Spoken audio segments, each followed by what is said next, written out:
Dr. Suman Behel. I'm Dr. Suman Behel, surgical specialist and freshly joined as CMS Prayagraj.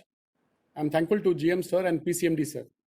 At the outset, I would like to thank God and everyone for your good wishes for my speedy recovery from COVID-19. Today I'm fine. Thank you all. As you know, today is the second day of Swachhta Pagwada, and today's topic is webinar on sanitation in the era of COVID-19. Sanitation and personal hygiene is even more important in the pandemic era of COVID-19, as it can break the chain of transmission of COVID-19. Environmental cleaning and disinfection is intended to remove the virus or significantly reduce their numbers on the contaminated surfaces and items, thereby breaking the chain of transmission. This breaking the chain of transmission is very important for eradicating this disease. And today, the COVID count has gone to more than 51 lakhs in India. To explain all this, we have got the best man for this subject, Dr. Parvez Ahmed, who is the senior DM of Prayagraj and who himself has done it practically for all of us from the start of COVID infection in Allahabad. I would like to again thank our PCMD sir for his nomination on this subject. Dr. Parvez, you can start your webinar. Thank you, sir.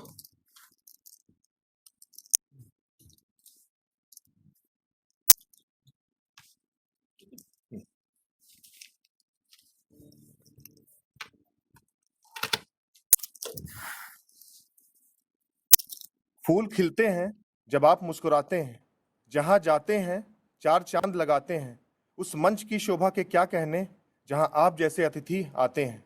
इसी 4 line के साथ मैं doctor Parvez Ahmad आप सभी गणमान्य लोगों का स्वागत करना चाहता हूं इस वेबिनार में, जिसका टॉपिक है sanitation in the era of कोविड-19। आज वैसे भी एक महत्वपूर्ण दिन है क्योंकि आज हमारे प्रधानमंत्री श्री नरेंद्र दामोदर दास मोदी जी का जन्मदिन है। तो हम जो टॉपिक आज हम प्रेजेंट करने वाले हैं वो इस एरा में, इस कोविड-19 के एरा में बहुत ही ज़रूरी है, यानी कि सैनिटेशन। ये सैनिटेशन ही एक ऐसा हथियार है जिससे हम ज़्यादातर बीमारियों पर काबू पा सकते हैं, अपने वातावरण को शुद्ध कर सकते हैं, किसी भी जगह को रहने लायक बना सकते हैं।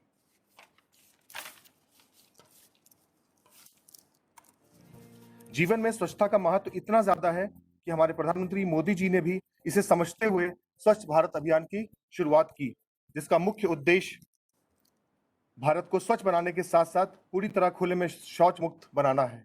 गंदगी के कारण ही सारी जानलेवा बीमारियां फैलती हैं। इनसे बचने का सबसे अच्छा तरीका है दैनिक रूप से अपने शरीर, अपने घर, आसपास के क्षेत्र, स्कूल, कार्यालय की सफाई, इन सबको स्वच्छ रखा जाए। जरूरी नहीं है कि हर जगह आपको ही सफाई करनी हो, आवश्यकता है हम सबको जागरूक होने की और लोगों को जागरूक करने की। अब मैं कोविड-19 के बारे में कुछ बताना चाहता हूं। उसके सैनिटेशन से पहले, जैसे कि हम सबको मालूम होगा इसके बारे में क्या सावधानियां बरतनी चाहिए, क्या कारण के होते हैं, लेकिन फिर भी कुछ चीज़ें ऐसी हैं जिस पे मैं प्रकाश डालना चाहता हूं। सबसे पहले हम शुरुआत करना चाहते हैं, ये कोविड-19 आखिर है क्या। कोविड-19 मतलब कोरोना वायरस डिजीज, जो कि 2019 में वुहान में जिसकी उत्पत्ति हुई थी।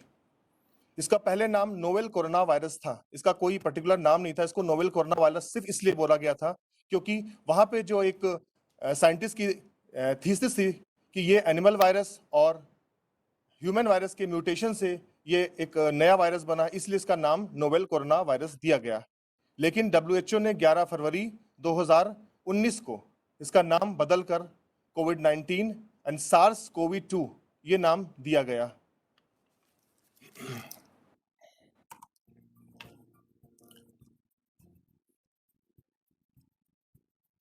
जो पहला केस रिपोर्ट हुआ था हमारे हिंदुस्तान में, वो 30 जनवरी 2020 को केरला में रिपोर्ट हुआ था। उसके बाद से दिन पे दिन ये केस बढ़ते जा रहे हैं, इसीलिए हमें जरूरी है बहुत सारी सावधानियों की। तो सबसे पहले हम ये देखेंगे कि हमें कैसे ये संक्रमित करता है।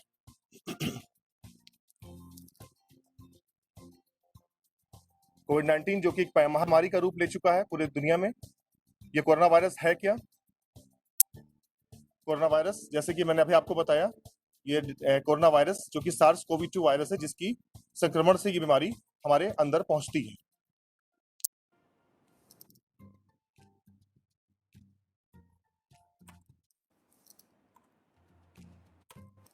ये हमारे सलाइवा के जो ड्रॉपलेट्स होते हैं या हमारे नोज के जो डिस्चार्ज होते हैं, उनके जरिए ये नेक्स्ट पर्सन को पहुंचती है, यानी पर्सन टू पर्सन ये कांटेक्ट के थ्रू ये जनरली फैलती है।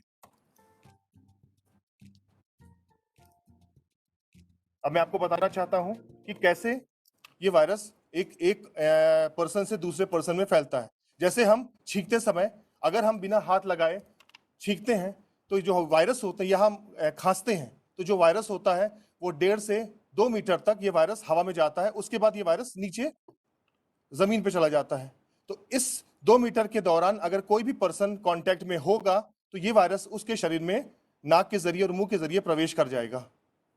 दूसरा, अगर हम अपने खांसते समय या छींकते समय अपने हाथों को सामने लगाते हैं तो ये वायरस हमारे हाथों में चिपक जाते हैं, और उन हाथों से हम किसी भी चीज को टच करते हैं, चाहे वो हमारी टेबल हो, चाहे हमारे दरवाजे के लॉक हो, चाहे बाथरूम्स के नल हो, या कुछ भी ऐसी चीज है जहां पर टच करते हैं तो ये वायरस वहां चिपक जाता है, और नेक्स्ट पर्सन जो उस वायरस के कॉन्टेक्ट में उसको टच करके वो उस वायरस को अपने हाथों में लेता है, उसके बाद वो अपने मुंह को, नाक को, आंखों को टच करता है, तो बहुत इजीली ये वायरस उस पर्सन को भी पहुंच जाता है।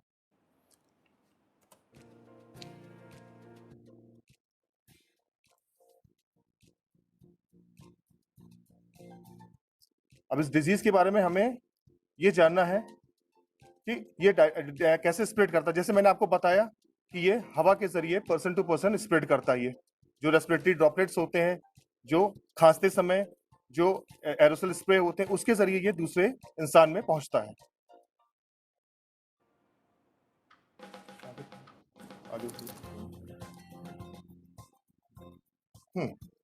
हु इज अफेक्टेड, कौन इसमें इफेक्ट होता है? जनरली सभी लोग इसमें इफेक्ट होते हैं, चाहे वो बच्चे हों, चाहे वो बूढ़े हों, चाहे वो जवान हों, सभी लोग इस वायरस से संक्रमित हो सकते हैं। लेकिन सबसे ज्यादा खतरा इस वायरस से होता है वो 60-70 साल से ऊपर जो लोग होते हैं, उनको सबसे ज्यादा खतरा होता है। या वो लोग जिनको कोई कार्डियोवास्कुलर डिजीज है, या डायबिटीज है, या हाइपरटेंशन है, या कोई एंटी कैंसरस दवा चल रही है, या कोई भी ऐसी क्रोनिक बीमारी है जिससे वो सफर कर रहे हैं, सबसे ज्यादा ये वायरस उनमें खतरा पैदा करता है।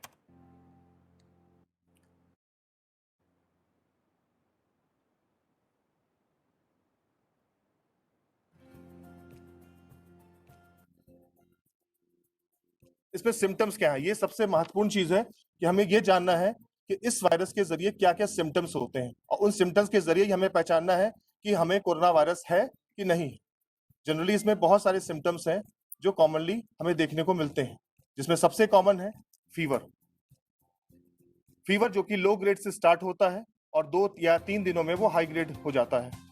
उसके बाद खांसी होती है जो कि सूखी होती है और लगातार आती जाती है। उसके बाद हमें loss of smell, loss of taste ये भी देखने को मिलता है। डायरिया हो सकता है, एब्डोमिनल पेन हो सकता है, फटीग हो सकता है। ये सारे सिम्टम्स हैं जो इस कोरोना वायरस के संक्रमण के बाद हमें देखने को मिलते हैं।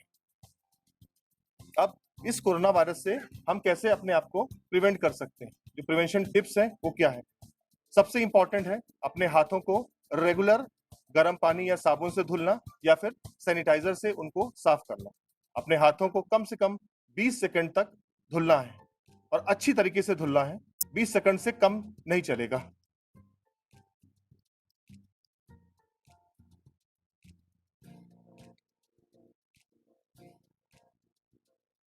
उसके बाद हमें अपने हाथों से मुंह को, नाक को, आंखों को, इनको बिल्कुल भी टच नहीं करना है, क्योंकि हमारे हाथ में कोरोना का वायरस हो सकता है जो कि हमारे नाक के जरिए या मुंह के जरिए ये हमारे अंदर प्रवेश कर सकता है और हमें इन्फेक्ट कर सकता है। हमें अगर बुखार, खांसी या कुछ भी ऐसे सिम्टम है तो जरूरी है कि हम घर में रहें, हम बाहर ना जाएं, किसी भी कीमत पर बाहर ना जाएं, और अपने घर में भी हम एक सेपरेट कमरे में अपने आप को आइसोलेट कर लें। लोगों को सोशल डिस्टेंसिंग बना के रखना है, एटलीस्ट 6 फीट की दूरी बना के रखना है, क्योंकि ये वायरस 1 से 1.5 मीटर जाता है, इसलिए हमें एटलीस्ट 2 मीटर से ज्यादा एक सोशल डिस्टेंसिंग बना के रखना है, ताकि ये वायरस हमारे अंदर प्रवेश न कर पाए। ये बहुत जरूरी है और सोशल डिस्टेंसिंग की वजह से ही हम इसकी चेन को तोड़ सकते हैं।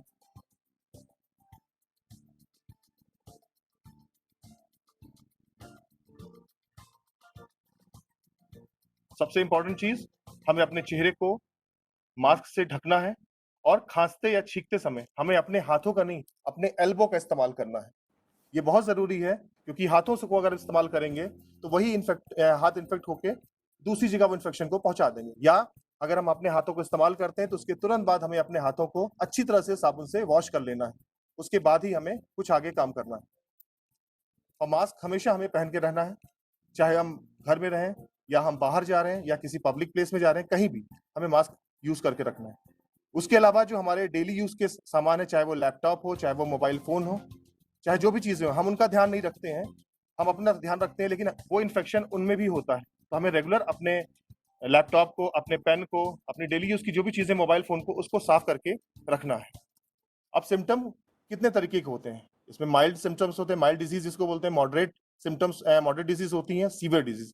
जो माइल्ड डिजीज होती है कोविड-19 की, उसमें सिर्फ आपको ज्यादातर, अगर हम 100% की बात करें तो 70 to 80% लोग इसी कैटेगरी में आते हैं जो माइल्ड डिजीज होती है। इसमें लोगों को बुखार होगी, खांसी होगी, बाकी कोई शॉर्टनेस ऑफ ब्रेथ नहीं होगी और इसका ट्रीटमेंट बहुत आसान है। ये होम आइसोलेशन में रह के भी अपना ट्रीटमेंट कर सकते हैं, बहुत ईजी है इसको।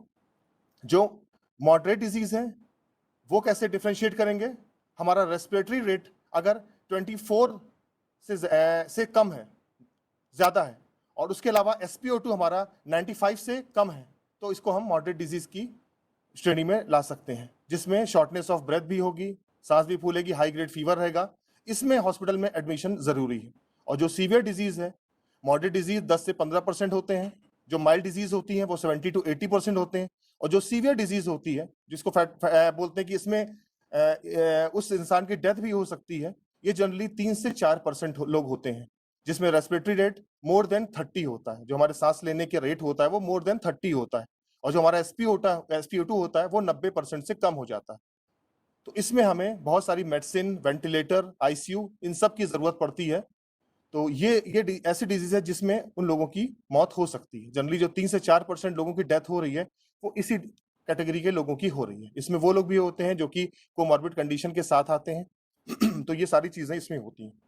अब हमें इसमें सबसे इंपॉर्टेंट जानने की जरूरत है कि जो ये माइल्ड डिजीज, यानी जिनको हम होम आइसोलेशन में रखते हैं, उनके लिए क्या क्या चीजें इंपॉर्टेंट हैं। वो बहुत इंपॉर्टेंट है, क्योंकि जनरली वो घर में रहते हैं, वो उतने डॉक्टर्स के टच में रहते नहीं, तो उन्हें बहुत सारी चीजें हैं जो उन्हें होम आइसोलेशन में ध्यान रखनी चाहिए।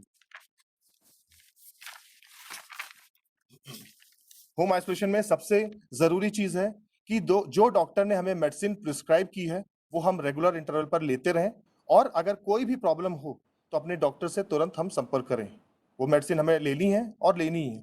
उसके अलावा ये ऐसा दौर होता है जब हम मानसिक रूप से थोड़ा सा परेशान रहते हैं, तो हमें क्या करना, अपनी एक रूटीन बना के रखना है कि अपने आप को बिजी रखना है।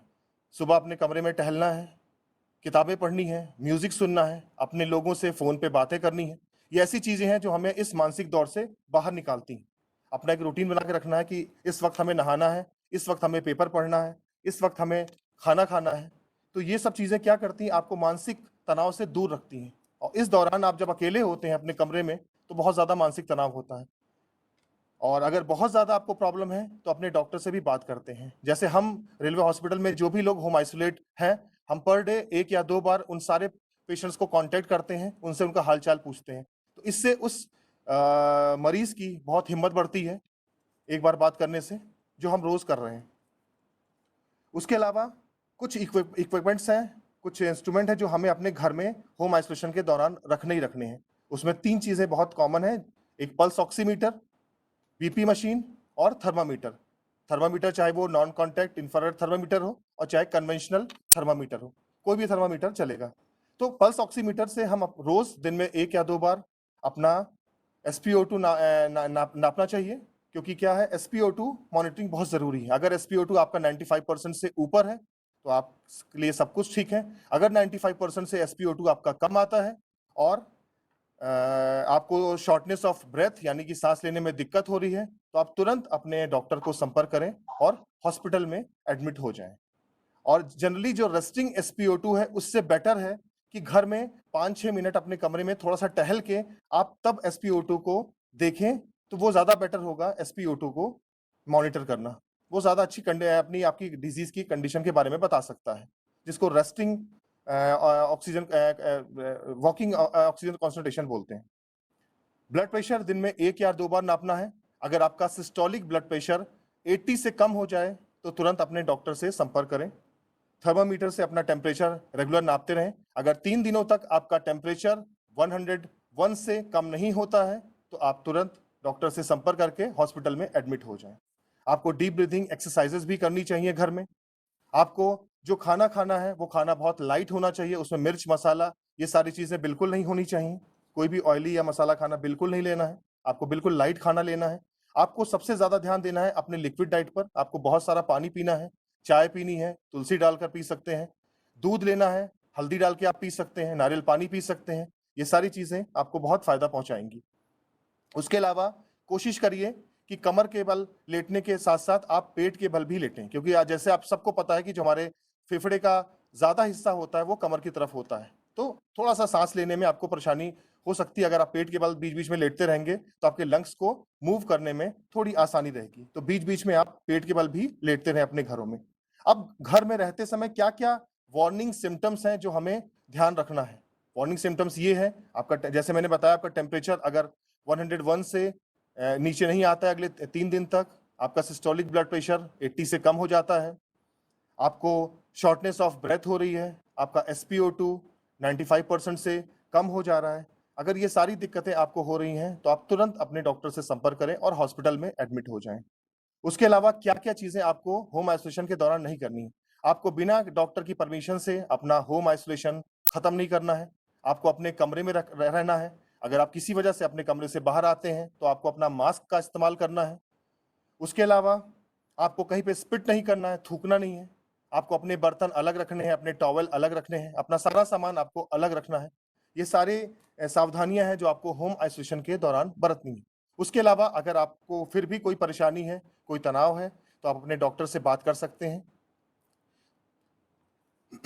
उसके अलावा जो मॉडरेट डिजीज मैंने बता दिया और सीवियर डिजीज, इनको हॉस्पिटल में एडमिट करना है। हॉस्पिटल में इनको बहुत सारी जांचें जरूरत पड़ती है। उसके अलावा इनका एक्सरे और बहुत सारी चीजों की जरूरत पड़ती है। बहुत सारे मेडिसिन आ गई हैं जो इनको दी जाती हैं, जिससे इनका इंप्रूवमेंट हो जाता है। तो जो मॉडरेट डिजीज हो गई, जो सीवियर डिजीज होगी, इनको तो हॉस्पिटल में ही एडमिट होना है।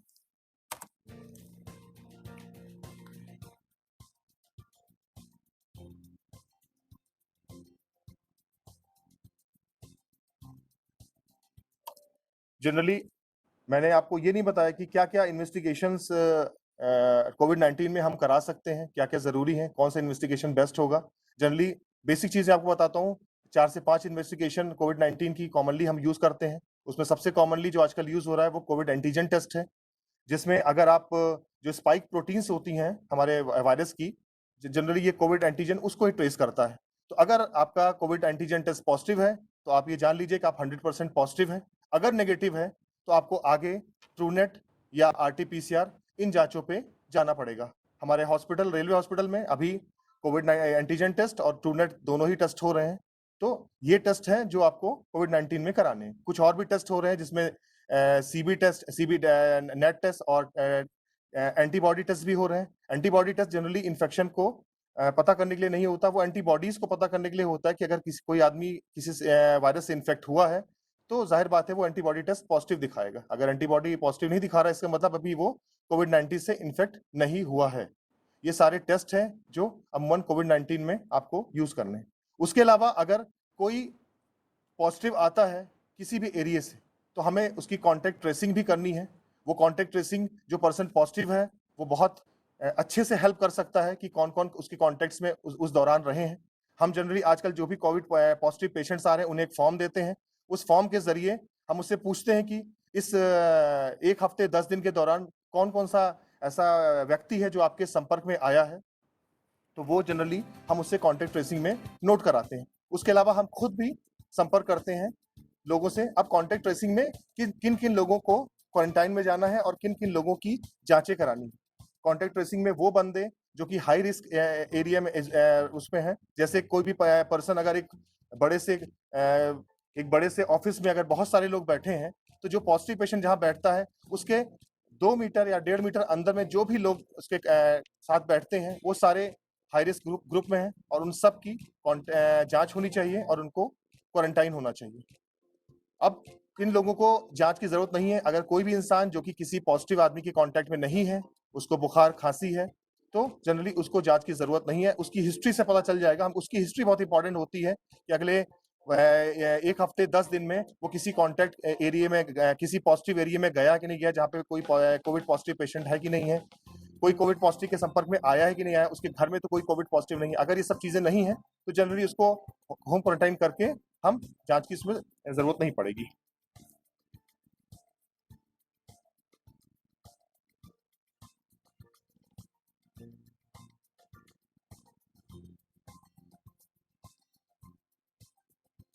मेडिकल ट्रीटमेंट के बारे में हम जान चुके हैं।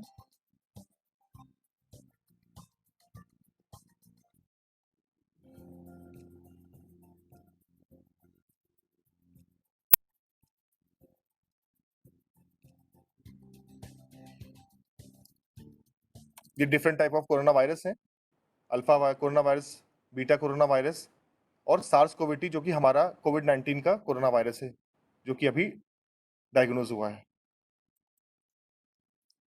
सबसे इंपॉर्टेंट इंक्यूबेशन पीरियड। जनरली जो इंक्यूबेशन पीरियड होता है वो वायरस की एंट्री और सिम्टम्स आने के का जो टाइम होता है वो होता है। जनरली ये 14 दिन का इंक्यूबेशन पीरियड होता है। इस दौरान अगर आपके सिम्टम 4 से 5 दिन या 6 दिन में जनरली आ जाते हैं, किसी किसी को दूसरे तीसरे दिन भी सिम्टम आ जाते हैं और किसी किसी को सिम्टम आते ही नहीं। तो जनरली जो कोविड-19 में कैटेगरीज होती हैं वो 4 कैटेगरीज होती हैं। जो पहली कैटेगरी होती है, फर्स्ट कैटेगरी जो होती है, उसमें क्या होता है कि जो पेशेंट्स होते हैं वो उनके अंदर वायरस तो होता है लेकिन कोई सिम्टम नहीं होते। वो एज ए कैरियर क्या कहते हैं काम करते हैं, वो इन्फेक्शन लोगों को पहुंचाते हैं लेकिन उनके अंदर कोई भी सिम्टम नहीं होते हैं। जो सेकंड कैटेगरी होती है उसमें माइल्ड सिम्टम जैसे फीवर, कफ, हेडेक, ये सारी चीजें होती हैं और उनको जनरली जो अपर रेस्पिरेटरी ट्रैक्ट इन्फेक्शन होता है वहां तक ही वायरस रहता है। जो थर्ड कैटेगरी होती है इसमें सिम्टम थोड़ा सा बढ़ जाते हैं और जिसमें जो वायरस होता है वो सीधे हमारे लंग्स तक पहुंच चुका रहता है। और जो चौथी कैटेगरी है, जो सबसे सीवियर कैटेगरी है, उसमें जो कोविड-19 के वायरस हैं वो हमारे लंग्स को डैमेज कर देते हैं, जिसको हम एआरडीएस बोलते हैं और बाद में निमोनिया हो जाता है, जिसकी वजह से पेशेंट की जान भी जा सकती है। ये फोर्थ कैटेगरी ज्यादा खतरनाक है और इसमें वो 3 से 4% लोग आते हैं जिनमें डेथ देखने को मिलती है। अभी बहुत सारे ट्रीटमेंट आ गए हैं जो हम आजकल यूज कर रहे हैं। रिसेंटली इवरमेक्टिन का रोल बहुत ही अच्छा इसमें आया है। अन्य एप्लीकेशन को इवरमेक्टिन स्टॉप करती है, तो जो भी कॉन्टैक्ट्स के लोग हैं वो इवरमेक्टिन ले सकते हैं। जो हेल्थ वर्कर्स हैं वो इवरमेक्टिन ले सकते हैं और जो पॉजिटिव लोग हैं उनको तो इवरमेक्टिन लेना ही लेना है, लेकिन खाने के तरीके अलग हैं। जो प्रोफिलैक्सिस के तौर पे लेना चाहते हैं वो इवरमेक्टिन 12 mg आज और 1 हफ्ते के बाद ले सकते हैं। जो कॉन्टैक्ट्स के हैं वो पहले दिन, 7वें दिन और 30वें दिन ले सकते हैं। जो पॉजिटिव हैं वो इवरमेक्टिन का डोज उनके लिए ये रहेगा कि 12 mg आज रात में खाने के 1 घंटे बाद, दूसरे दिन खाने के 1 घंटे बाद, तीसरे दिन खाने के 1 घंटे बाद। ये तीनों दवा हमें जो पॉजिटिव पेशेंट है उनको देनी चाहिए और उनको लेना है। कोरोना वायरस, जैसे कि आप सभी जानते हैं कि 1 लाख का जो मार्क इसने अचीव किया था वो 20 मई 2020 को अचीव किया था और आज हम 50 लाख पहुंच गए हैं। ये पुअर सैनिटेशन और लोगों को जो चीजें फॉलो करनी है उनको ठीक से फॉलो नहीं करने की वजह से ये जो डाटा है दिन पे दिन बढ़ता जा रहा है। सोसाइटी पे इसका बहुत ही इम्पैक्ट पड़ा है। जनरली जो लॉकडाउन हुआ उससे बहुत सारी चीजें अगर फायदे मिले हैं तो नुकसान भी मिले हैं। जैसे फायदा ये हुआ है कि हमारा जो एनवायरनमेंट है वो क्लीन हो गया, क्योंकि कोई भी ट्रेन, कोई भी बसेस नहीं चल रही थी। उसके अलावा इस दौरान हमारे स्कूल, कॉलेजेस, ये सारी चीजें बंद रही। वर्शिप प्लेसेस हमारे बंद रहे।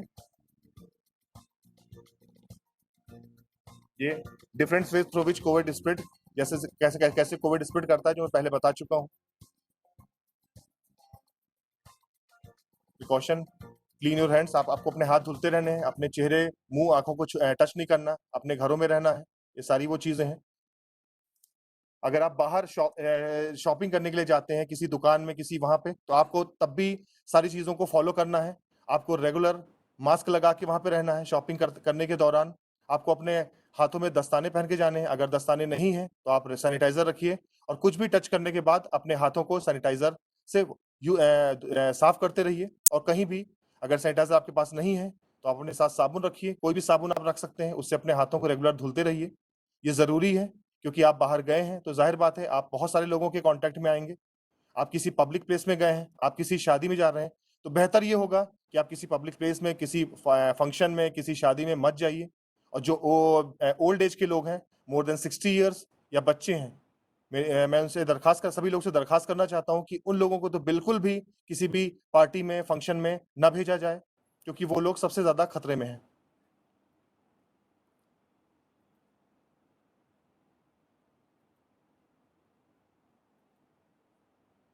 ये कैसे कैसे हम लोगों को अवेयर कर सकते हैं, by educating people about corona virus, कैसे कैसे कर सकते हैं। इसमें आप आरोग्य सेतु ऐप डाउनलोड करके, ये काफी हेल्पफुल है। सोशल मीडिया प्लेटफॉर्म के जरिए, टेलीविजन, प्रिंट मीडिया के जरिए, और मोहल्लों में, अपने कॉलोनीज में जाके वहां पे आप हेल्थ कैंप, अवेयरनेस कैंप कर सकते हैं। आप पैम्फलेट सब घरों में बांट सकते हैं। ये सारी चीजें बहुत जरूरी हैं क्योंकि बहुत सारे ऐसे लोग हैं जो कि अभी भी अवेयर नहीं है, जिनकी वजह से ये वायरस दिन पे दिन आगे बढ़ता जा रहा है।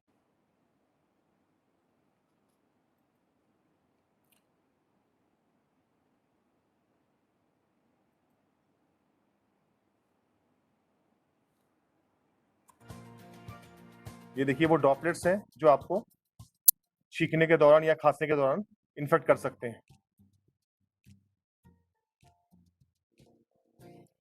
ये वो सिम्टम्स हैं, skin rash, respiratory symptom, fatigue, fever, है ना, और सीवियर केसेस में निमोनिया। जनरली पहले एक थीसिस थी कि बच्चों को कोरोना वायरस नहीं होता है, लेकिन अब ये क्लियर कट है, बच्चों को भी कोरोना वायरस होता है। लेकिन ज्यादातर बच्चों में, 70-80%, 90% बच्चों में जो सिम्टम्स होते हैं वो माइल्ड होते हैं, वो सिम्टम्स बहुत ज्यादा नहीं होते। लेकिन कुछ बच्चों में मल्टी सिस्टम इंफ्लेमेटरी सिंड्रोम, एक ये खास चीज है जो कि कोरोना वायरस से बच्चों में होती है, जिसमें उनके जो ऑर्गन होते हैं, सारे ऑर्गन इन्फ्लेम्ड हो जाते हैं और बच्चों की डेथ हो जाती है। तो लिहाजा हमें बच्चों का बहुत ध्यान रखना है क्योंकि बच्चे बहुत ज्यादा खतरे में हैं। जैसे मैंने आपको बताया कि 80% लोग ऐसे हैं जिनको माइल्ड सिम्टम्स होते हैं।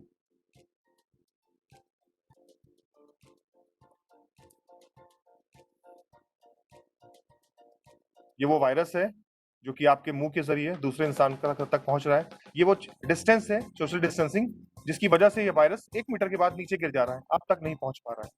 आपके सरफेस पे आपको रेगुलर सैनिटाइजेशन कराना है, यूज करना है सैनिटाइजेशन, ताकि वो वायरस आपके हाथों से या आपके किसी और चीज से मुंह या नाक तक ना पहुंच पाए। आपको छींकते समय अपने एल्बो का इस्तेमाल करना है, मैं पहले बता चुका हूँ, या नैपकिन का। रेगुलर अपने हाथों को धुलते रहना है और सैनिटाइजर से या सैनिटाइजर यूज करते रहना है।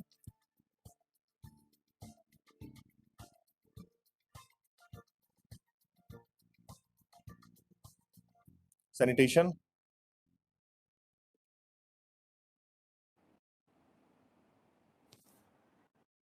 जनरली सैनिटेशन क्या है? Measures of promoting health through prevention of human contact with the hazardous wastes as well as treatment and proper disposal of waste water.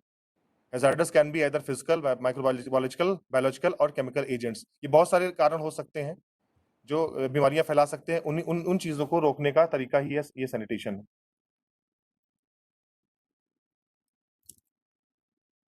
ये डेफिनेशन WHO की, sanitation is the provision of facilities and services for the safe disposal of human urine and faeces. Sanitation कितने individual level पे जो होगा, known as hygiene, और जो community level पे होगा, पब्लिक हेल्थ।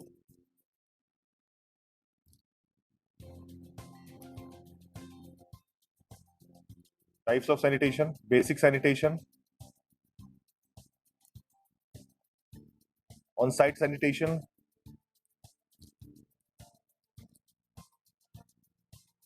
फूड सैनिटेशन बहुत इंपॉर्टेंट है, हाउसिंग सैनिटेशन, अपने हाउस को कैसे सैनिटाइज करना है हमें, हमेशा रखना है sanitise, environmental sanitation,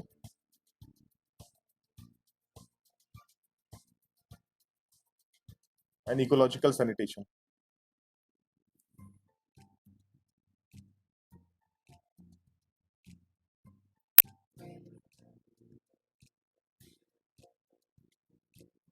regular hand washing से आप इससे बचते रहेंगे।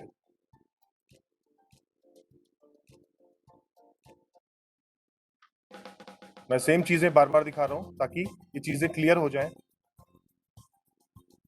अपने हाथों को रेगुलर वॉश करते रहें। जब भी कोई चीज छुएं जरूर अपने हाथों को साबुन से धुलें ताकि इन बीमारियों से आप बच सकें, जिसमें डायरिया, वॉमिटिंग, है ना। सैनिटेशन जरूरी है हमें। आजकल जैसे बरसात का सीजन आ गया है तो अब डेंगू और मलेरिया के भी केसेस आने शुरू हो गए हैं। तो मैं सभी लोगों से बोलूंगा, लास्ट टाइम बहुत सारी कॉलोनीज में ऐसा था जहां पे लोगों ने अपने घरों में पानी को रोक के रखा था, साफ पानी को, चाहे वो पानी किसी बॉटल में रहा हो, चाहे कोई घर के अंदर पॉन्ड छोटा सा हो वहां पे पानी रुका हुआ पानी था, चाहे वो कूलर का पानी हो, चाहे ऊपर छतों पर किसी भी बर्तन में पानी पड़ा हुआ था। लोग ये सबसे इंपॉर्टेंट है कि उसको आपको कहीं भी स्टोर नहीं होने देना है, किसी भी साफ पानी को आपको स्टोर होने नहीं देना है, क्योंकि यहीं पे डेंगू के मच्छर जो है पनपते हैं। लास्ट टाइम कई कॉलोनीज में ऐसा हुआ, जब चेक किया गया कि केसेस क्यों आ रहे हैं, तो लोगों के घरों में कई जगह पानी स्टोर किया हुआ रखा था जहां पे मच्छर पनपे, जिसकी वजह से उन घरों के लोगों को डेंगू का वायरस हुआ और जिससे वो लोग बीमार हुए। तो इसलिए अपने घरों में बिल्कुल भी कहीं भी किसी भी जगह पे किसी भी कोने में कहीं भी साफ पानी बिल्कुल भी स्टोर होने ना दें। रेगुलर चेक करते रहें, नहीं तो आप डेंगू से सफर कर सकते हैं। ये बहुत जरूरी है। Incubation period 1 to 14 days. Mode of transmission मैं आपको बता चुका हूं, हैंड टू माउथ, नोज और eyes, close range aerosols, respiratory droplets.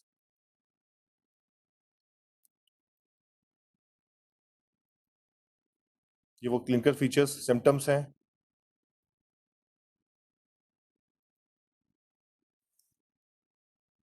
क्या क्या चीजें जरूरी हैं ये आपको बता चुका हूं।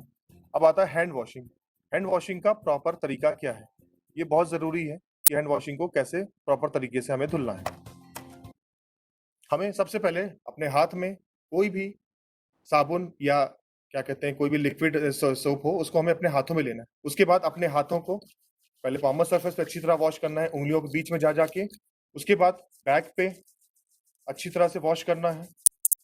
उसके बाद एक एक उंगली को उंगलियों के बीच में या थंब के बीच में, उसके अलावा ये रिस्ट जॉइंट पे। ये पूरा तरीका है हैंड को वॉश करने में। एटलीस्ट 20 से 25 सेकंड, 30 सेकंड तक आपको इस तरीके से अपने, और ये नाखूनों के बीच में भी वायरस आपके हो सकते हैं, इसलिए नाखूनों को भी रेगुलर आपको ऐसे साफ करना है ताकि वो वायरस वहां से हट के मर जाए। ये तरीका है प्रॉपर हैंड वॉशिंग का जो आपको करना है। अगर प्रॉपर हैंड वॉशिंग नहीं होगी तो वायरस आपके हाथ में रहेगा और आपको और आपके परिवार को इन्फेक्शन दे देगा।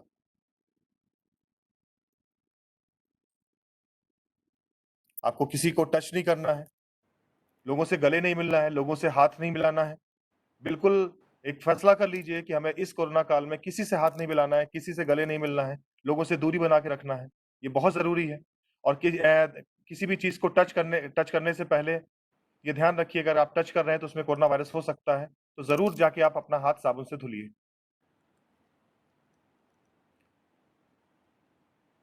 ये इसमें लिखा भी हुआ है कि आपको सोशल डिस्टेंसिंग कितनी फायदेमंद हो सकती है, क्या क्या नहीं करना है आपको।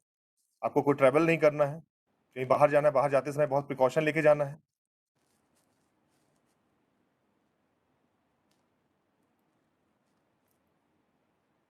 अगर इन सब चीजों का हम पालन करेंगे तो जो हमारा कर्व होगा वो फ्लैट हो सकता है कोरोना का, जो कि अभी फ्लैट नहीं बढ़ता हुआ जा रहा है। अब ये कुछ गाइडलाइंस है पर्सनल हाइजीन की, अपने आपके घरों की हाइजीन कैसे मेंटेन होगी, कैसे उसमें मेंटेन करेंगे, और आपके जो ऑफिसेज हैं, आपके जो स्कूल्स हैं, वहां पे कैसे आप उसको मेंटेन करेंगे। सबसे पहले हम घरों की बात करें। अगर आप कहीं बाहर जाते हैं तो सबसे पहले वहां से बाहर से आने के बाद आप अपने हाथों को अच्छी तरह से धुलें, अपने जूतों को बाहर उतारें, अपने कपड़ों को बाहर ही उतारें। उसके बाद अपने हाथों को, मुंह को अच्छी से धुल के तब घर के अंदर आप प्रवेश करें। घरों के अंदर जो भी चीजें बहुत ज्यादा यूज होती हैं, जैसे आपका जो दरवाजे के नॉब्स हैं वो बहुत ज्यादा कॉमनली यूज होते हैं, उनको आप रेगुलर सैनिटाइज करिए। अगर आपके घर में कुछ भी सैनिटाइज करने के लिए नहीं है तो आप नॉर्मल पानी में ब्लीच डालकर उससे आप कर सकते हैं, लाइजॉल से कर सकते हैं। इन सब चीजों से आप दरवाजों के हैंडल को साफ कर सकते हैं। अपनी सीढ़ियों के जो स्टेयर केस की जो वो रेलिंग होती है उनको आप साफ कर सकते हैं। आपकी वो घर में वो चीजें जैसे रिमोट्स होते हैं जो बच्चे बहुत यूज करते हैं, आपका लैपटॉप, आपका कंप्यूटर जो होता है घर में वो भी रेगुलर यूज होता है, उनको रेगुलर आप सैनिटाइज करते रहिए। इन चीजों का ध्यान रखिए। बाथरूम्स में जो आपके नल्स होते हैं उनको आप सैनिटाइज रेगुलर करिए, दिन में 1 या 2 बार। किचन में जिस सरफेस पे आपकी सब्जियां कट रही हैं, जिस सरफेस पे आपने अपना खाना बनाने का सारा सामान रख रखा है, उसको दिन में 1 या 2 बार अच्छे से सैनिटाइज करिए। वो जरूरी है, साफ करिए उसको, क्योंकि कहीं ना कहीं से इन्फेक्शन वो आपको पहुंच जाएगा। इसलिए इनको रेगुलर सैनिटाइज करना बहुत जरूरी है। ये तो बात हो गई घर की। अब बात हम करते हैं ऑफिसेस की। ऑफिसेस में हमें क्या क्या चीजें ध्यान रखनी है। ऑफिस स्पेसेस जैसे कॉन्फ्रेंस रूम है उनको रेगुलर आप साफ करते रहिए, और start cleaning from cleaner area and proceed toward dirtier area. If contact surface is visible dirty, आपको कहीं भी ऑफिस में या कॉन्फ्रेंस रूम में कोई भी कॉन्टैक्ट सरफेस डर्टी है तो it should be clean with soap and water prior to disinfection. Prior to cleaning, the worker should wear disposable rubber boots, gloves, and triple layer mask. जो sanitation worker हैं वो rubber boots, gloves या triple layer mask का इस्तेमाल करें। उसके बाद इन चीजों की सफाई करें। All indoor areas such as entrance lobbies, corridors, staircases, escalators, elevators, security guard booths, office room, meeting room, cafeteria should be mopped with a disinfectant with 1% sodium hypochlorite। हमें पहले कोशिश करना चाहिए 3 बकेट सिस्टम ये use करना चाहिए जो आजकल हमारे यहाँ यूज हो रहा है। पहले हमें डिटर्जेंट और पानी से पोछा लगाना चाहिए, उसके बाद सिर्फ साफ पानी से, और उसके बाद हमें सोडियम हाइपोक्लोराइड का पोछा देना चाहिए। इससे 99% जो वायरस होते हैं वो खत्म हो जाते हैं।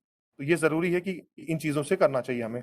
जो हाई कॉन्टेक्ट सर्फेसेस हैं जैसे एलिवेटर के बटन है जो रेगुलर यूज होते हैं, हैंड रेल्स हैं, कॉल बटन्स हैं, स्विच हैं, आपका इंटरकॉम सिस्टम है, टेलीफोन है, प्रिंटर है, ये सारी चीजें जो रेगुलर हैं ये सब हाई कॉन्टेक्ट सर्फेसेस है जहां पे बहुत ज्यादा इन्फेक्शन आपको हो सकता है। इनको रेगुलर आप दिन में 2 बार इनकी क्लीनिंग होनी चाहिए इनकी। जो मेटालिक सर्फेसेस हैं like door handles, security locks, keys, इनको 70% अल्कोहल से आपको यूज करना चाहिए। हैंड सैनिटाइजेशन स्टेशन भी आपको ऑफिस के एंट्री पे लगाना चाहिए, जिससे लोग उसको यूज करके तब अंदर प्रवेश करें। जो कॉन्फ्रेंस रूम, मीटिंग रूम है, वहां पे अगर कोई इंसान खांस रहा है, छींक रहा है, तो उसके सीट के आसपास को एरिया को सोडियम हाइपोक्लोराइड से क्लीन करना चाहिए तुरंत। Carefully clean the equipment use in cleaning at the end of cleaning process. जो भी इक्विपमेंट आप यूज कर रहे हैं क्लीनिंग के लिए, उनको भी क्या कहते हैं डिसइंफेक्ट करना जरूरी है, उनका भी सफाई करनी जरूरी है। आउटडोर एरिया में इतनी ज्यादा जरूरत नहीं है सफाई करने की। बाकी जो पब्लिक टॉयलेट्स हैं ये बहुत इंपॉर्टेंट जगह है जहाँ पे आपको क्लीनिंग की जरूरत पड़ेगी। यहाँ पे इन्फेक्शन बहुत कॉमनली, रेगुलर ये यूज में रहता है, इन्फेक्शन बहुत कॉमनली लोगों तक पहुंच सकता है। तो sanitary workers must use separate set of cleaning equipment. जो सैनिटरी वर्कर्स है सेपरेट सेट इनको यूज करना है cleaning equipment for toilet like mop, nylon scrubber, and separate set for sink and commode. Sink और कमोड के लिए अलग equipment separate set, और टॉयलेट्स के लिए अलग यूज करना है। टॉयलेट पॉट हो गया, लिड हो गया, टॉयलेट फ्लोर हो गया, सिंक हो गया, शॉवर एरिया हो गया, इन सबको आपको 1% सोडियम हाइपोक्लोराइड से साफ करना है। 70% alcohol can be used to wipe down surfaces where the use of bleach is not suitable, like metal। कोई भी मेटल चीज है जैसे नल है, उनमें आप 70% अल्कोहल यूज कर सकते हैं। और जब भी आपको मॉपिंग के लिए यूज करना है तो freshly prepared sodium hypochlorite use करना है, और जो बाल्टी में आप यूज करते हैं उसको रेगुलर चेंज करते रहना है। ऐसा नहीं कि एक ही बाल्टी से आप सारे एरिया को आप क्लीन कर दे रहे हैं, नहीं, रेगुलर आपको हर एक टाइम के बाद, एक एरिया के बाद आपको freshly prepared sodium hypochlorite solution use करना है। Do not use disinfectant spray on potential highly contaminated areas है। टॉयलेट में क्या है, कोई भी डिसइंफेक्टेंट स्प्रे यूज नहीं करना है, नहीं तो उसके स्प्लैश है उन चीजों की वजह से वो चीजें आपके हाथों तक, आपके कपड़ों तक आ सकती हैं। कोई भी इक्विपमेंट जो यूज कर रहे हैं सैनिटेशन वर्कर, उनका क्या कहते हैं डिसइंफेक्शन बहुत जरूरी है, वो यूज करेंगे। और जो सैनिटेशन वर्कर है उनको डिस्पोजेबल रबर बूट्स, ग्लव्स और ट्रिपल लेयर मास्क यूज करना है। Glove should be removed and discarded एक बार यूज करने के बाद। ये सारी चीजें आपको यूज करनी है ऑफिसेज में। मैं आपको छोटी सी क्लिपिंग दिखाना चाहता हूं।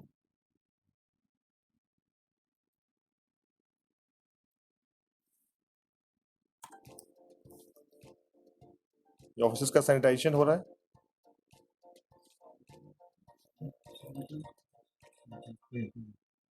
आपको सोशल डिस्टेंसिंग मेंटेन करना है। आपने कॉन्फ्रेंस रूम में,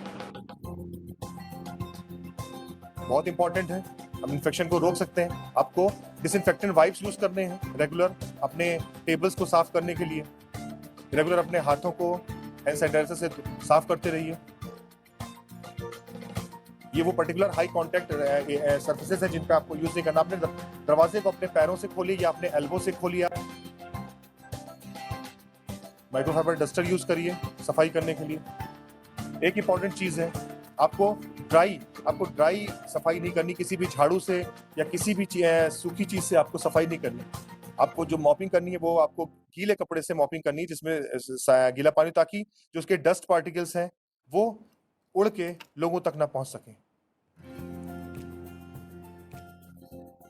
सोशल डिस्टेंसिंग बहुत जरूरी है कॉन्फ्रेंस रूम में, क्योंकि ये हाई रिस्क एरिया है। जो भी मीटिंग रूम, कॉन्फ्रेंस रूम है, रिसेप्शन एरिया है, बाथरूम्स है, ये सब हाई रिस्क एरिया में आते हैं, जहाँ पे आपको रेगुलर सैनिटाइजेशन की जरूरत पड़ेगी। डोर्स हैंडल, इनकी रेगुलर सफाई होनी चाहिए। स्टेयर रेलिंग, इनकी रेगुलर सफाई होनी चाहिए, सैनिटाइज होने चाहिए। ये लोग एंटी माइक्रोबियल कोटिंग दे सकते हैं हम लोग रेगुलर ऑफिसेज में। जो सारी चीजें जो हमें यूज करनी है एंटी ऑफिसेज में।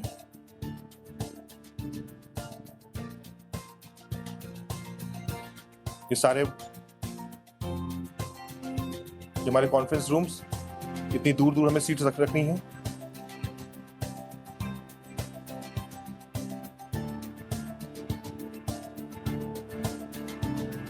ये सारी चीजें मैं बता चुका हूं।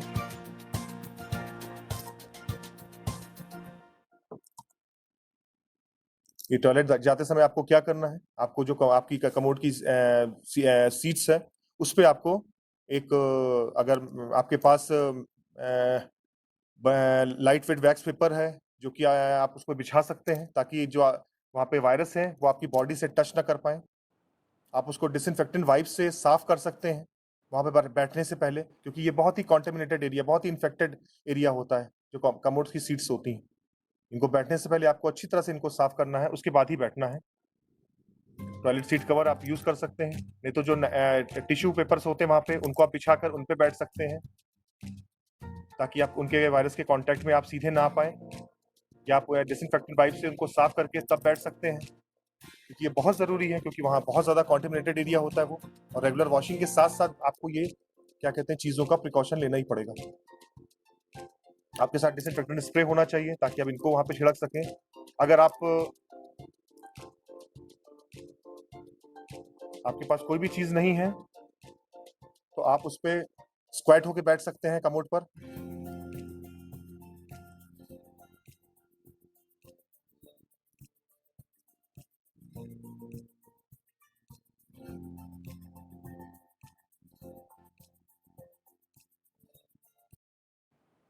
मास्क को यूज करने के तरीके, जनरली मास्क को आप जब कवर से निकालते हैं तो जो बाहर का सरफेस होता है उस सरफेस को आप उस सरफेस को ना पकड़ के, आप जो उसके थ्रेड्स होते हैं, जो उसकी डोरियां होती हैं, आप वहां से मास्क को पकड़ के सीधे अपने ऊपर लगा सकते हैं। और उसके बाद जब भी आप बाहर से या कहीं से वापस आ पा रहे हैं तो आपको जो सामने का एरिया है वहां पे टच नहीं करना, क्योंकि बाहर से आने के बाद या कहीं पब्लिक प्लेस से आने के बाद वो सबसे इन्फेक्टेड एरिया, जो बाहर का एरिया होता है वो सबसे इन्फेक्टेड एरिया होता है।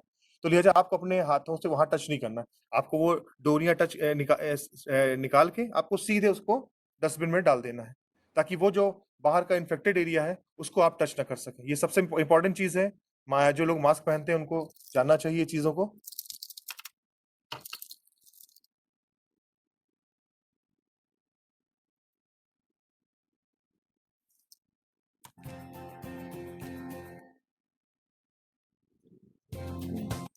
अब कुछ थोड़ी बहुत सैनिटेशन हम जहाँ हॉस्पिटल, जो कोविड हॉस्पिटल्स है उसके बारे में हम जान लेते हैं कि वहाँ पे क्या क्या कर सकते हैं। वहाँ पे कोई भी स्प्रे या डिसइंफेक्टेंट स्प्रे यूज नहीं करना है। वहाँ पे कोई सूखी झाड़ू से सफाई नहीं करनी है, क्योंकि वो जो वायरस चारों तरफ फैले होंगे कोविड पॉजिटिव्स के, वो वापस आपको भी और अगल बगल के लोगों को दोबारा इन्फेक्ट कर सकते हैं। वहाँ पे आपको वेट गीली मॉपिंग करनी है सोडियम हाइपोक्लोराइड से, ये बिल्कुल ध्यान रखना है।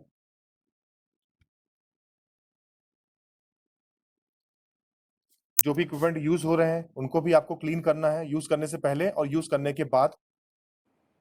ये सारी चीजें हैं जो हमें उस हॉस्पिटल्स में ध्यान रखना है। बाथरूम को रेगुलर वहां पे वॉश करना है, दिन में कम से कम 4 से 5 बार।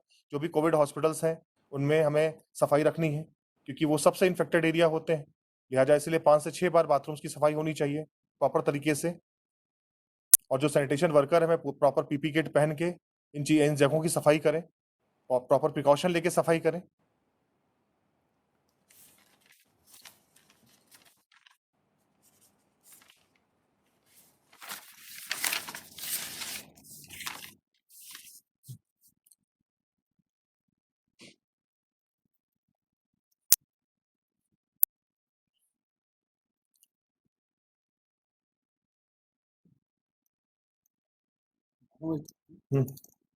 उसका तो नहीं है।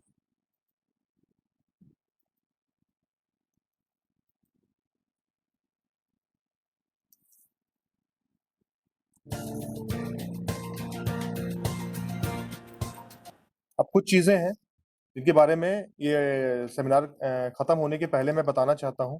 हमें मास्क, जो रीयूजेबल मास्क हैं, उनको 5 से 6 घंटे यूज करना चाहिए। उसके बाद उनको वापस धुल के ही यूज करना चाहिए, दूसरे दिन हमें यूज नहीं करना चाहिए। जनरली हम देख रहे हैं कि जो हमारे बहुत सारे लोग हैं हमारे ऑफिसेज में काम कर रहे हैं, वो सेम मास्क को रेगुलर यूज कर रहे हैं बिना वॉश किए। 5-5, 6-6 दिन, 8-8 दिन यूज करते हैं, उनका मास्क पूरा गंदा हो चुका रहता है, उसके बाद भी रेगुलर वो मास्क को यूज करते रहते हैं। लिहाजा हमें रेगुलर एक सुपरवाइजर हर ऑफिसेज में एक होना चाहिए जो रेगुलर ये चेक करे, उन लोग को इंस्ट्रक्शन करे, उन लोग को अवेयर करे कि आपका जो मास्क है अगर यूजेबल है तो आप उसको रेगुलर हर दिन धुल के आए।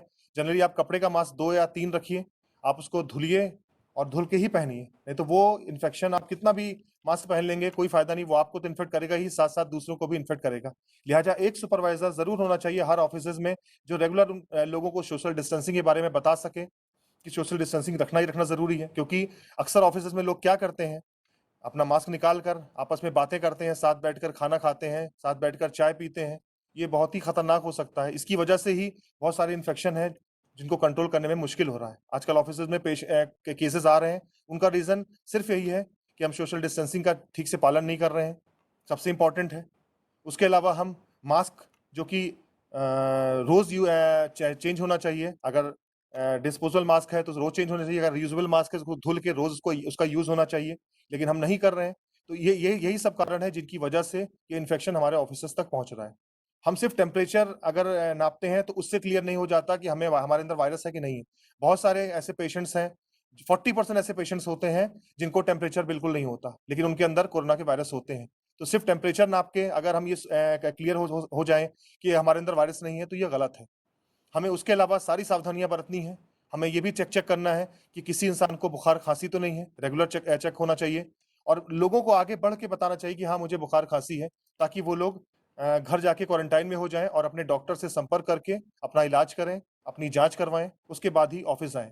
लेकिन बहुत सारे लोग हैं जो कि अवेयर नहीं है, जिसकी वजह से वो खांसी जुकाम लेके भी ऑफिस में आते हैं और गंदे मास्क का इस्तेमाल करते हैं।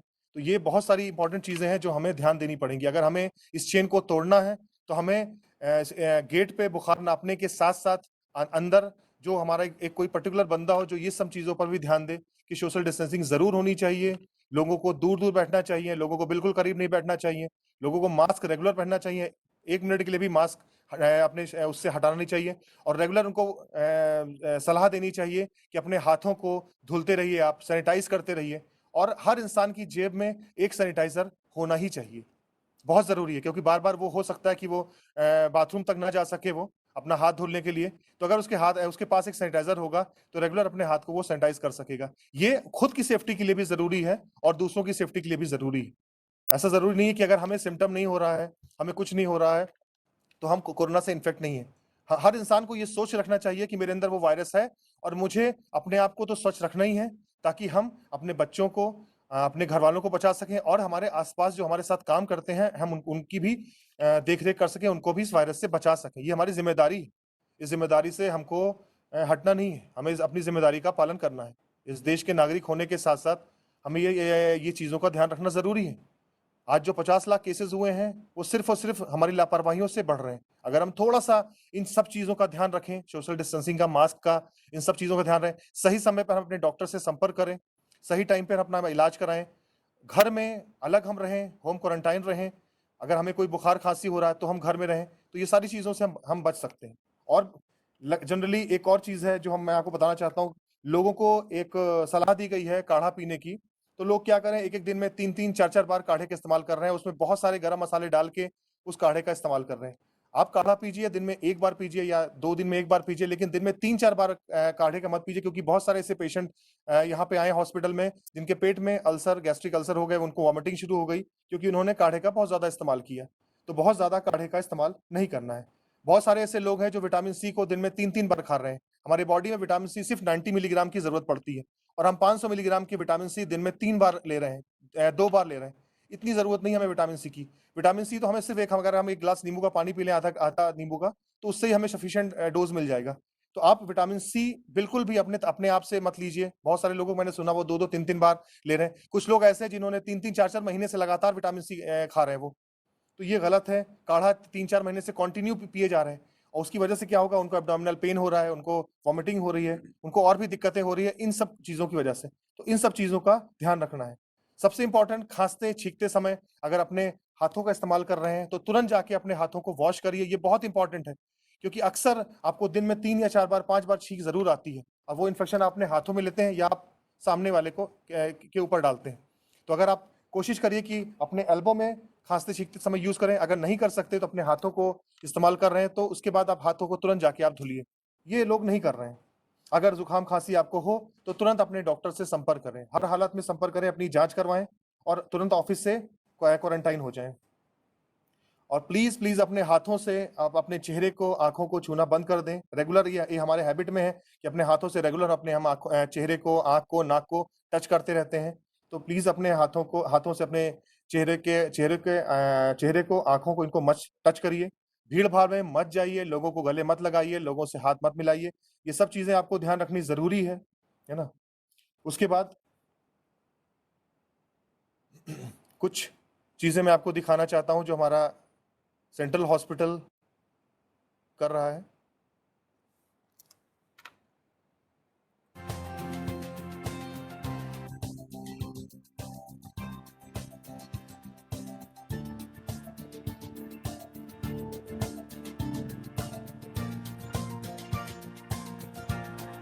ये रेगुलर अवेयरनेस प्रोग्राम कॉलोनीज में हो रहे हैं जो सेंट्रल हॉस्पिटल, डिवीजन हॉस्पिटल मिलकर कर रहे हैं।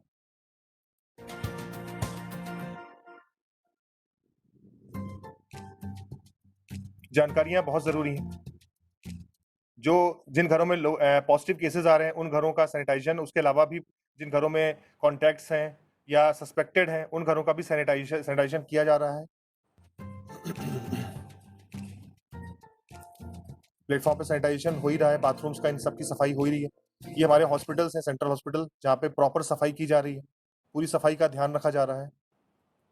पीपी किट के साथ सफाई वर्कर ये सफाई कर रहा है। ये वार्ड्स हैं जो हमारे बहुत क्लीन हैं। ये ऑफिसेस जो हमारे ऑफिसेस हैं उनका सैनिटाइजेशन हो रहा है।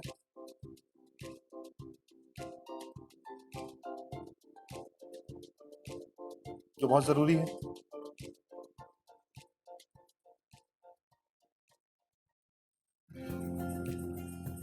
ये पेशेंट की डेली मॉनिटरिंग, जो हमारे कोविड हॉस्पिटल है वहां पे डॉक्टर्स डेली मॉनिटरिंग पेशेंट की कर रहे हैं, उनका हालचाल पूछ रहे हैं। ये हमारे कोविड वॉरियर्स। स्टाफ एजुकेशन बहुत इंपॉर्टेंट है। हर जगह स्टाफ एजुकेशन होनी चाहिए, चाहे वो हॉस्पिटल हो, चाहे वो कोई भी ऑफिस हो, वहाँ पे बहुत जरूरी है स्टाफ एजुकेशन। जो मैंने आपको बताया वो एजुकेशन बहुत जरूरी होनी चाहिए, लोगों तक पहुंचानी चाहिए।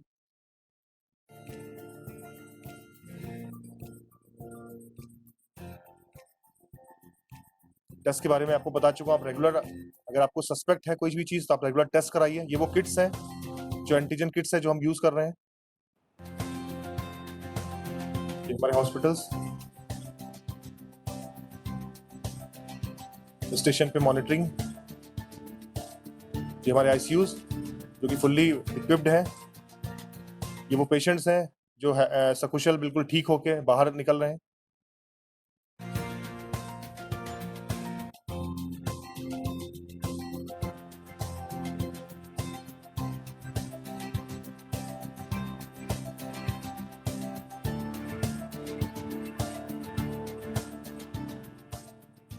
लास्ट में मैं यही कहना चाहूंगा कि हो सकता है मैंने सब चीजों को कवर न किया हो, लेकिन अपनी तरफ से मैंने पूरी कोशिश की है हर एक चीज को कवर करने की जो हमारे लिए बहुत जरूरी है। उन चीजों का पालन करें, अपने आप को स्वच्छ रखें, अपने वातावरण को स्वच्छ रखें, अपने आसपास के एरिया को स्वच्छ रखें, अपने बच्चों को, अपने बुजुर्गों को इस बीमारी से बचाएं, लोगों को अवेयर करें, लोगों को जागरूक करें, क्योंकि जागरूकता बहुत जरूरी है इस बीमारी से लड़ने के लिए। चुनौतियां तो बहुत बड़ी हैं, लेकिन हमारा देश चुनौतियों से लड़ने में बहुत माहिर है, और ये कोरोना भी एक चुनौती है, और जिससे उम्मीद है कि हम बहुत जल्दी निकल लेंगे। बस जरूरत क्या है, जागरूक होने की और लोगों को समझाने की, और अपने आप को पूरी तरह से देश के हित में समर्पण करने की। धन्यवाद। हमें डॉक्टर बहल सर से कहना चाहूंगा।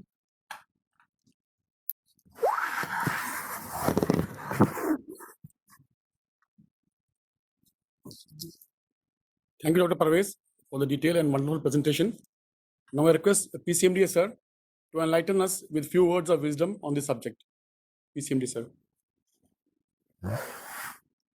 पहले क्वेश्चन से इनवाइट कर लो यार, सुनो बहल, हाँ जी सर. क्वेश्चन से इनवाइट कर लो। हाँ, ठीक है. Anyone having any questions, we'll be ready to answer them. Any questions, please? कोई भी कंफ्यूजन अगर किसी को है वो पूछ सकते हैं। नमस्कार डॉक्टर साहब, मैं अनिल द्विवेदी बोल रहा हूँ, पूछना चाहता हूँ। जी नमस्कार सर। डॉक्टर साहब, ये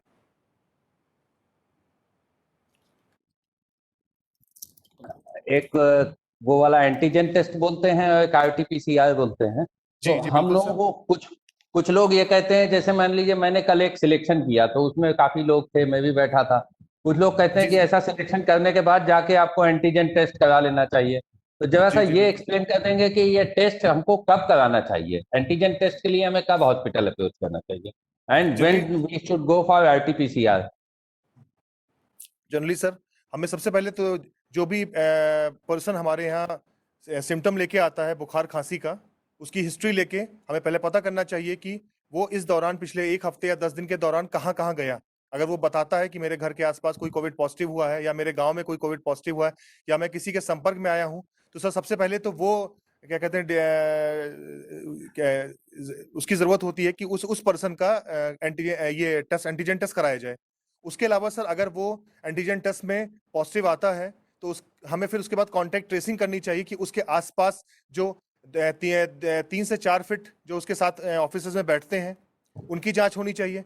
प्लस सर वो लोग जो उसके साथ रेगुलर उठते बैठते हैं, खाना पीना खाते हैं, चाय नाश्ता करते हैं, या उसके साथ घूमते टहलते हैं, जो कि बिल्कुल जरूरत नहीं है ऐसा करने की, लेकिन अगर बाई चांस वो करते हैं तो उन लोगों का भी कोविड टेस्ट बहुत जरूरी है। कोविड टेस्ट में जनरली हम सबसे पहले सर एंटीजन टेस्ट करते हैं।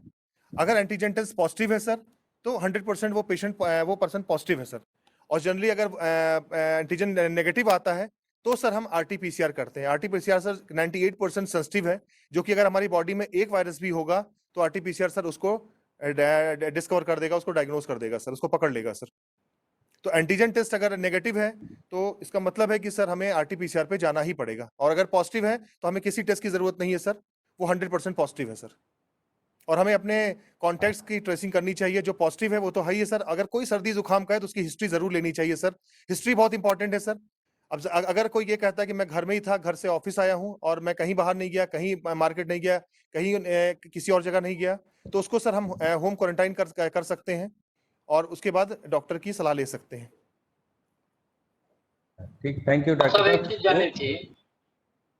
जी जी सर। डॉक्टर साहब, मैं डीके वर्मा बोल रहा हूँ, सीपीटीएम। जी जी सर। ये जो टेस्ट आप करते हैं, जो किट से करते हैं, और अगर ये नेगेटिव आ जाता है तो उस आदमी को कितने दिन आइसोलेट करना है?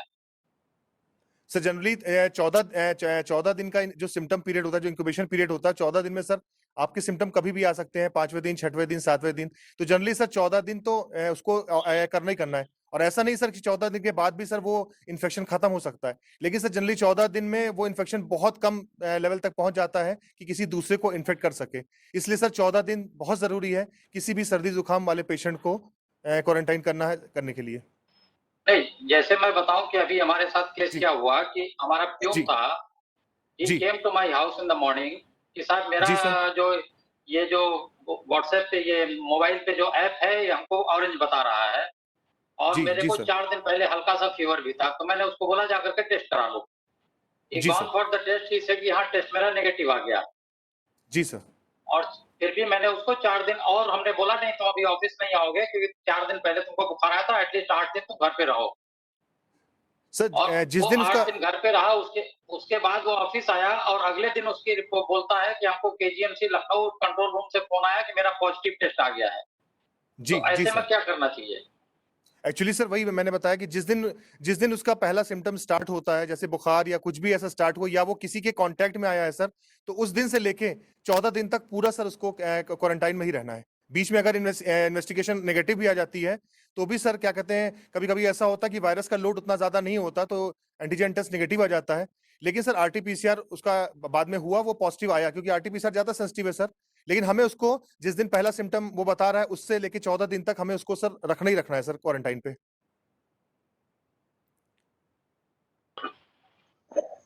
डॉक्टर साहब नमस्कार, मन्नू बोल रहा हूँ।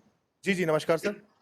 क्या कोई होम्योपैथी या आयुर्वेदिक दवाई भी है जिसको प्रिवेंटिवली खाया जा सकता है? जैसे आपने एक बताया है, उसमें एलोपैथिक बताया है, ऐसी कोई दवा जो चल रही हो?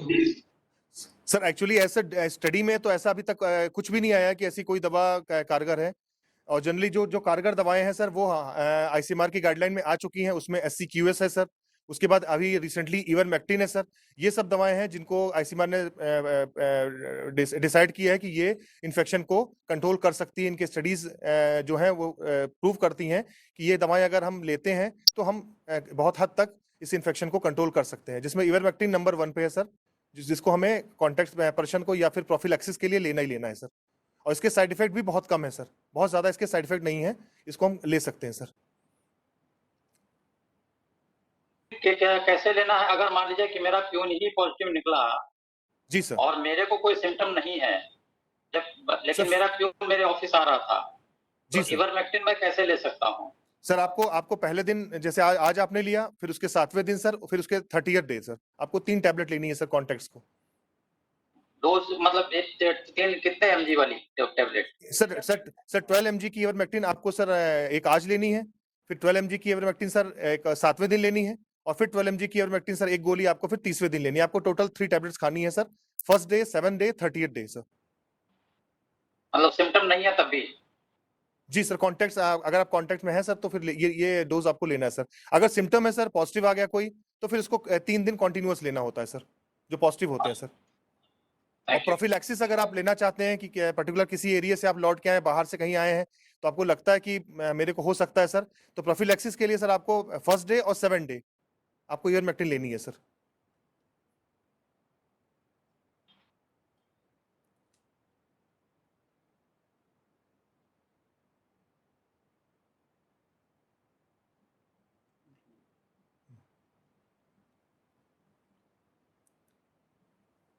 और किसी के कोई सवाल है?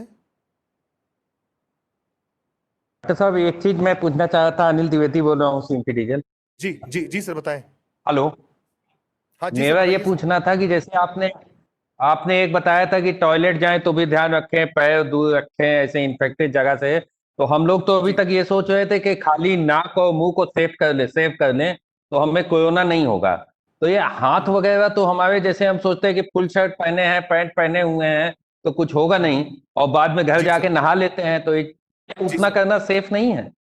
नहीं सर, जो हमारे क्या हाथ हाथ में जो भी हर कहीं छू जगह, जाने से वायरस हो सकता है? बिल्कुल सर, एक्चुअली ये भी बहुत बड़ा कारण है सर वायरस फैलने का, कि जनरली हम बहुत प्रिकॉशन लेते हैं, हम मास्क पहनते हैं, सब कुछ लेते हैं, लेकिन फिर भी हमें इन्फेक्शन हो जाता है। तो हमें लगता है कि अगर हमने पूरा प्रिकॉशन लिया फिर भी हमें वायरस कैसे हो गया। तो इसके लिए सर जिम्मेदार क्या होता है, हमारे हाथ होते हैं, क्योंकि हमारे हाथ सर हर जगह टच करते हैं। हम स्टार्ट करते हैं सर, हम घर से निकलते समय अपनी गाड़ी में जाते हैं, हम गाड़ी के दरवाजे के हैंडल को खोलते हैं, वो भी इन्फेक्टेड है सर। अपनी सीट पे बैठते हैं, वो भी इन्फेक्टेड है सर। उसके बाद गाड़ी से उतरकर हम लिफ्ट के बटन को दबाते हैं, लिफ्ट के अंदर जाते हैं सर, या लिफ्ट नहीं है सर तो अपने दरवाजे, अपने कमरे के दरवाजे के नॉब को खोलते हैं, सीढ़ियों के रेलिंग को टच करते हैं सर। ये सारी जगह से हमें कहीं ना कहीं से वायरस हमारे हाथों को टच कर रहा है सर। अब वो हाथ सर बाई चांस गलती हमारी हमारी हम लोग की एक हैबिट में होता है सर, कि वो हाथ कहीं कभी ना कभी मास्क को सही करने में या कुछ भी करने में सर वो चेहरे तक पहुंच ही जाते हैं sir.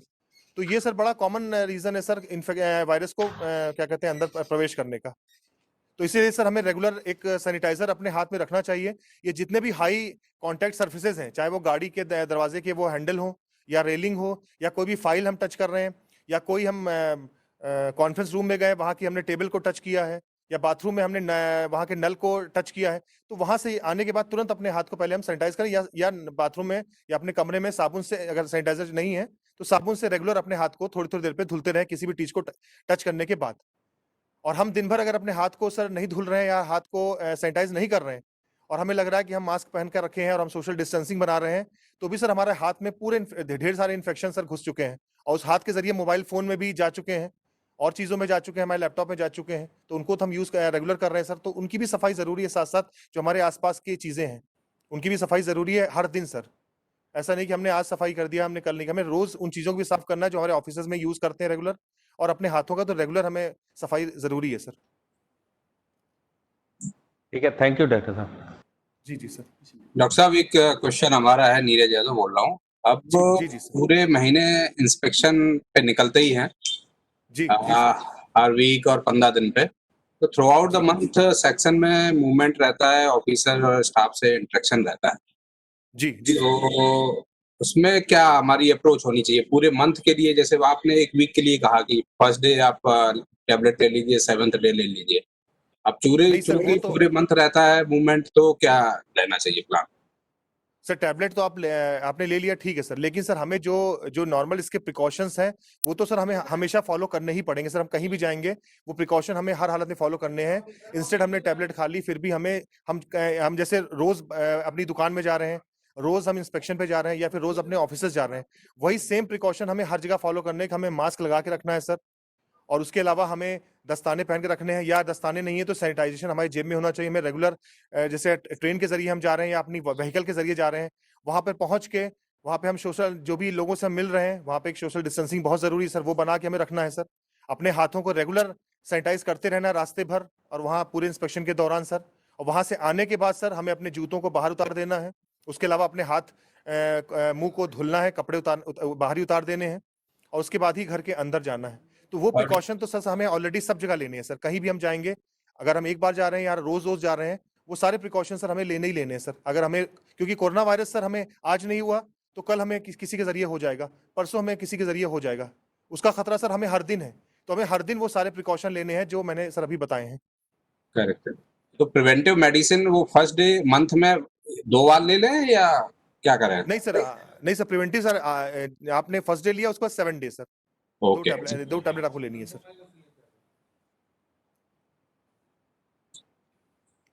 Any more questions? Ivermectin का कितना डोज लेना है? Doctor you not audible sir. Doctor ivermectin का डोज कितने मिलीग्राम का लेना है? You are not audible sir. Doctor ivermectin का कितने मिलीग्राम का डोज लेना है? 12 mg सर, 12 mg लेना है सर, 12 mg डोज लेना है सर। एक्चुअली 200 माइक्रोग्राम पर केजी बॉडी वेट के हिसाब से इसका डोज होता है sir.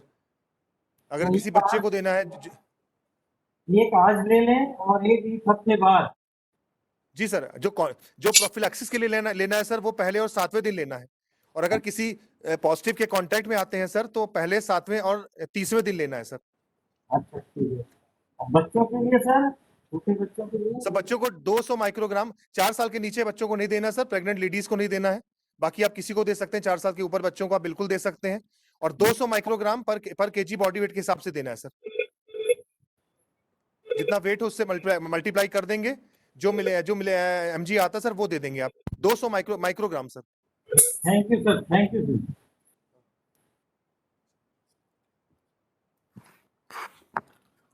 Now I request PCMD sir to enlighten us with few words of wisdom on this subject. Thank you, Dr. Parvez, Team Allahabad, and Dr. Parvez for arranging a nice talk.